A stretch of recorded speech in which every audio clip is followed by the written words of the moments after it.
Абсамат Масалиевдин тушунда 1989 жылдын 23 сентябрында кыргыз тилинин мамлекеттик тил катары атайын мыйзамдын кабыл алынышы тарыхый мааниси бар окуя. Муну эч ким тана албайт. Бул тууралуу президент Садыр Жапаров белгиледи. Абсамат Масалиев катардагы шахта кызматкеринен мамлекет башчысына чейинки жолду өткөл мезгил кыйынчылыктарына карабай басып өтүү менен Кыргызстандын өнүгүп өсүүсүнө барандуу салым кошкон. Дал ушул мамлекеттик ишмердин тушунда экономиканын бардык тармактарында туруктуу өсүштөр болгон. Жогорку Советтин жыйынындагы тарыхый окуяда Абсамат ага мамлекеттик тил жөнүндө мыйзамды кабыл алууга бардык негиз бар экенин айтып, кыргыз тилинин кабыл алынышы менен эл чарбасы бир топ жакшы адистерден кол жууйт деген болбогон шылтоолорду четке каккандыгы азыр да жамы журтка кеңири маалым.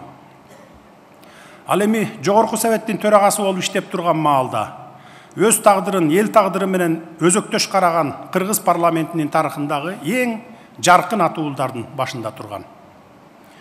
Ошол сыноого салган мезгилдер аны чындап чыйралтып, качан, кайда, кандай кызматтарда турбасын, жан дилин төшөп иштей турган чыныгы мамлекеттик кызматкер болгонун аны тааныгандардын баары айтып эскерип келишет.